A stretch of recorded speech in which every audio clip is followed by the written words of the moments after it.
prognostic features can be divided into what are the histological types, what are the histological features, and what is the treatment related factors that drive the prognosis. Mucinous carcinoma and medullary carcinoma, they have a very good prognosis, whereas signet cell carcinoma will have a bad prognosis.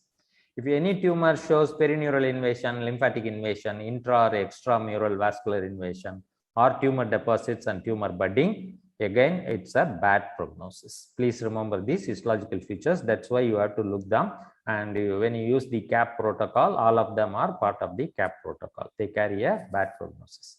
Treatment related depends upon what is the response to the treatment. If there is complete tumor response, then it is a good prognosis. Coming to the treatment response, this is the table given in WHO, which follows AJCC 2010. Tumor response grade 0, 1, 2, and 3. When there is no residual tumor, it is grade 0, score 0. Okay. When there is minimal evidence of tumor response, it is 3. And this is where in some of the organs, 0 means no response, 3 means good response. So I strongly believe people who are hearing, you will be in the table sitting for the next WHO. Okay, you please tell them they have to follow the same criteria or same numerical system for all organs. You cannot use 0, no residual tumor in colon, and another organ 0, no response to treatment. So it has to be uniform. Here in the colon, tumor response score 0 means no residual tumor, very good prognosis. And this is the table that talks about biomarkers, and there are some established predictive biomarkers, RAS gene and BRAF. Okay, because when RAS gene is present, the anti-EGFR treatment will be ineffective. When there is BRAF mutation, then again no response to anti-GFR, and they may respond more to chemotherapy when they are associated with MSI status. Remember, madam told in the MSI or microsatellite unstable tumors, they can be BRAF related and non-BRAF related. In BRAF related, they will respond to chemotherapy better. And microsatellite instability, this is the famous thing for Lynch syndrome now. And that depends upon the BRAF status, whether they will respond to chemotherapy or not. And more importantly, any tumor that is having microsatellite instability, they will have a good response to anti-PD-L1. Okay, remember the anti-PD-L1 and PD-L1, it's more in medullary carcinoma, and the medullary carcinoma is microsatellite unstable. And what is the another concept? Any tumor that has increased number of lymphocytes, tumor infiltrating lymphocytes in them, they will respond to anti-PDL, because PDL, anti-PDL, and PD, anti-PD, they act on the lymphocytes. Okay, what happens? I will show you a picture, but this just I want to highlight it. The tumor cells silence the lymphocytes from attacking them through the PD and PD-L1. By blocking that, we are making the T cells effective against the tumor. That's why PD-L1 will be very highly useful in tumors that are having very increased number of tumor infiltrating lymphocytes. That concept you should have. What are the biomarkers established or under development? Other cancer related markers, for example, tumor mutation burden. If you have more mutation, then it will have some effect on the colorectal cancer. Gene expression signatures, RNA based, they predict the recurrence. PIK3CA, they talk about response to aspirin. Tumors that are having PIK3CA abnormal genetic makeup, they will respond to aspirin better, and they are ineffective for anti-PGR. And there is a new battery that's called CMET. Okay, it's a complex testing. They test both the DNA, RNA, and protein. It is a totally new one, so we don't have an exact role for that in the prognosis or theranosis. So probably in a couple of months' time, we will be getting them. Then there is another table that talks about genes implied in carcinogenesis. Okay, before that, we have to know what is mutation. Okay, mutation is a permanent and relatively rare change in the number or sequence of nucleotides. You all know the chromosome is made up of DNA, DNA is made up of nucleotides, and whenever there is a change in nucleotide or number of nucleotide, that is called mutation. And how much a patient is having a mutation, tumor mutation load, there are two terminologies used. Hypermutation is one when there is more than 9 per 10 MB genetic content of our body. Okay, and when there is more than 100 per MB, it is called ultra mutation.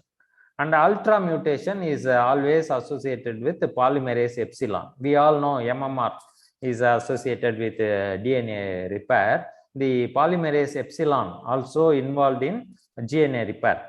When this pole E or polymerase epsilon is mutated, the number of mutations, because many repairs will be carried out or will carry on without repairing them.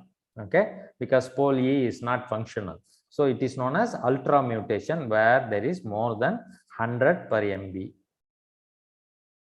Why it is very important? And this is the table that talks about the mutated genes in colon cancer. We have to divide them into significantly recurrently mutated genes and chromosomal arm somatic copy number alterations. In the recurrent significant mutated genes, we have to divide them into ultra mutated and hyper mutated. Remember the amount of mutation. Okay, if it is more than 100, it is ultra mutated, and non-hyper mutated CRCs. Okay, this is the concept you have to understand. Okay, and these are just theory. These are all the genes that are associated with ultra and hyper mutated colorectal cancers, and these are the genes, for example, APC associated with non-hyper muted CRC. And what are the genes associated with chromosome arm somatic copy number alterations? It can be gain of 1q, 7p. There are a lot of things going on. Every minute it keeps on changing.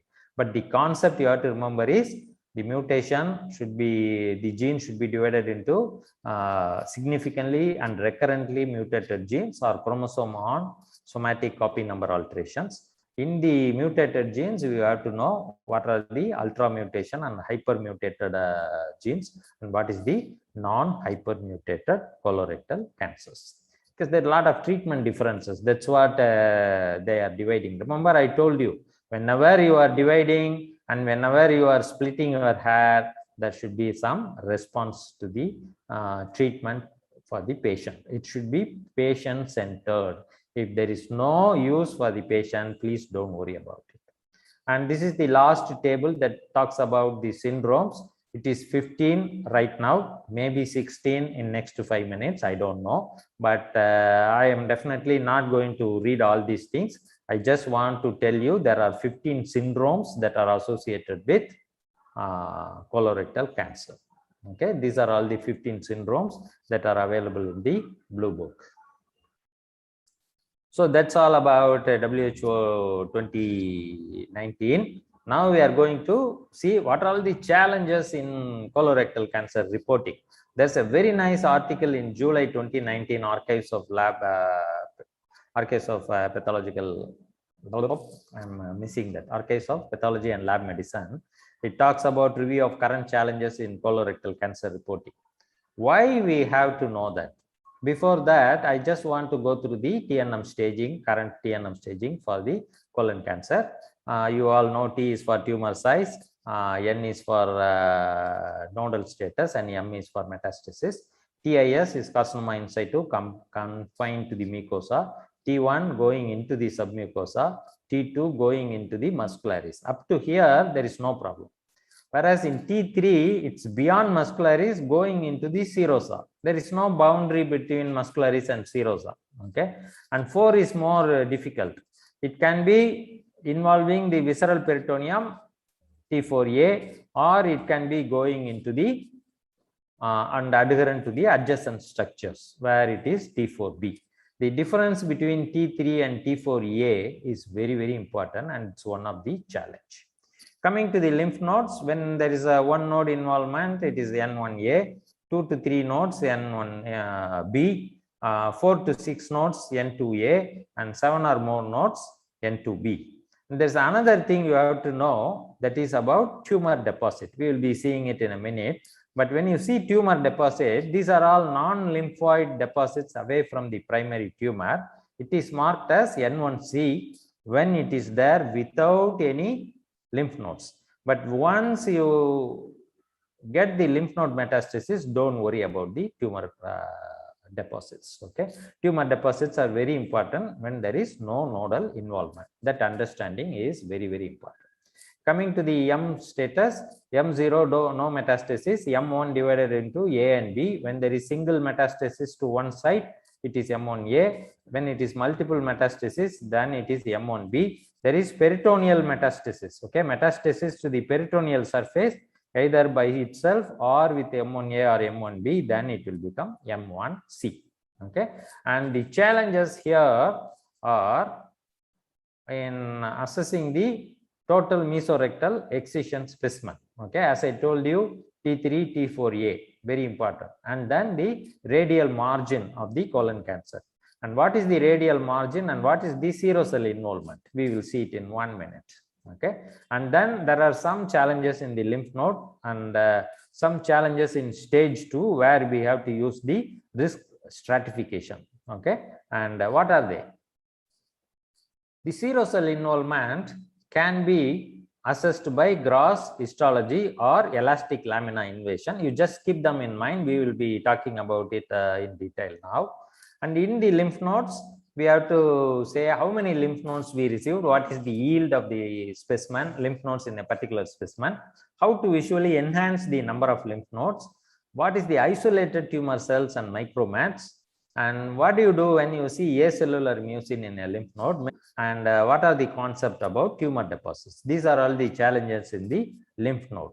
And in the risk stratification, we have to see 3 things: tumor budding, venous invasion, and perineural invasion.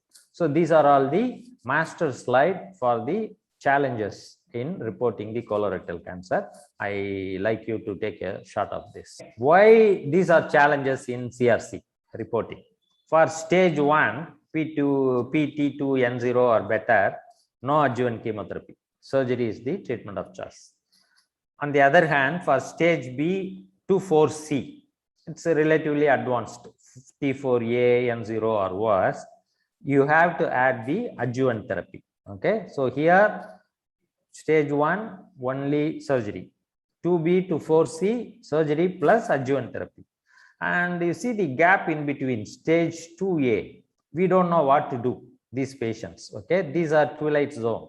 We don't know whether to, by giving the chemotherapy, are we over treating, or by avoiding the chemotherapy, are we under treating and allowing these patients to progress. Okay, that's why we have to concentrate these areas, because what all we are going to talk about now, challenges, they are mainly in stage 2A. And whenever these risk factors or challenges are on the adverse side, we have to start the chemotherapy. This understanding is very, very important as a pathologist, because whatever we are going to say, it decides whether the patient is going to have additional adjuvant therapy. That's why we have to pay utmost importance in these areas. Radial margin and radial surface. Margin, I used to tell my PGs, when do you call margin? When the surgeon used the knife to remove that part of the specimen from the patient. For example, this is the total mesorectal resection or excision. Sorry. This is the posterior side where you can see the nice serosa here. Okay, peritoneal lining. Whereas here it is very rough. This is the portion where the surgeon used the knife. So when you are inking, you have to ink the rough area without any peritoneal reflection, peritoneal surface. Okay, this is the margin. Whereas when you see tumor over these surfaces, this is radial surface. So radial surface is different from radial margin. That is very, very, very, very important, because the radial margin positive means the patient may have some tumor left in the patient. So it is not a R0 surgery. R0 surgery means no residual tumor. But here the surgeon is not using the knife. This colon is floating in the peritoneal cavity. It is surrounded by nice serosa. Okay, so tumor may be there, but it is in the radial surface, not the margin. Coming to the anterior aspect of the same total mesorectal excision, See, the anterior margin is very irregular, and you see the peritoneum here and there. And when you are inking this surface for the margin, you have to ink the whole area. I hope you understand now what is the radial margin, which is inked here, and what is the radial surface. Okay, radial surface is not equal to radial margin. If you can take only one point from my interaction, this is the point I want to take. There is one more better way. Usually we open the colon longitudinally, isn't it? And then see the measurements and then give sections. And there is one other way called as, called as cookies method, where it's like a fish cut in the coronal sections, isn't it? Here you can see nice tumor here, and radial margin can be seen and radial surface can be seen better in this method. I want to just put this picture. See, you all love fish. I'm feeling hungry now. And this is another way of processing the total mesorectal excision. So there is a nice table given in that article which I mentioned before. How do you know the total mesorectal excision is complete or almost complete or incomplete? When it is a complete mesorectal excision, the surface, the assessment of mesorectum should be intact and smooth. If there is any defect, it should be less than 5 millimeter, and coning, it should not be present. This is the coning. Usually in AP resection, we get the coning. But when you get the coning in total mesorectal excision, it is not a good sign. Okay, coning should not be present in the complete, and the circumferential margin should be smooth and even. For example, when you go to the previous picture, if you remember, it will have a very smooth margin. So you have to call these specimens as a complete. Otherwise, it is almost complete or incomplete, and prognosis and depends upon whether it is complete or incomplete. See, now coming to the radial surface involvement. Okay, again, surgeon not put the knife to remove this area or this area, but there is some puckering here, some hemorrhage. Okay, here there is some granularity. So the radial surface has to be examined very carefully in the gross, and we have to examine very carefully in the microscopy also. So microscopically, when you see in the previous picture, you can see a lot of clefts are there. Okay, and you surface here, this is the surface, whereas in this cleavage, the surface is inside, and that's what you will be seeing in the microscope also. Okay, see these clefts. Okay, and if you see tumors, and by WHO criteria, you have to see at the infiltrating through and through the muscularis propria into the subserosa or to the radial surface up to 1 millimeter. If it is less than 1 millimeter, for example, this is the margin. Okay, this is our margin or surface, depending upon whether the surgeon used the knife or not. Okay, and you see the tumor here, it is less than 1 millimeter. That means that radial surface or radial margin is positive. It has to be either on the surface or less than 1 millimeter. Please remember that, less than 1 millimeter. Here it is right on the surface, so it is positive. Here it is less than 1 millimeter, so it is positive. And whenever there is a lot of inflammation, we are not sure. In these cases, you get recuts. Okay, because whether it is T3 or T4A depends upon whether it is present on the surface or less than 1 millimeter. Okay, so that is very, very important to understand. So we have to use gross, histology, elastic lamina invasion. Okay, I will show you elastic lamina invasion in the next picture. But whenever you see this close margins, you take multiple deepers or go back to the specimen, give one more section to that closest T area. Okay, try to differentiate T3 from T4A, which is very, very, very important. Whether the patient is going to get chemotherapy or not depends upon what you are going to say. So in normally the colon will have, remember in pleura we used to say there is a elastic lamina.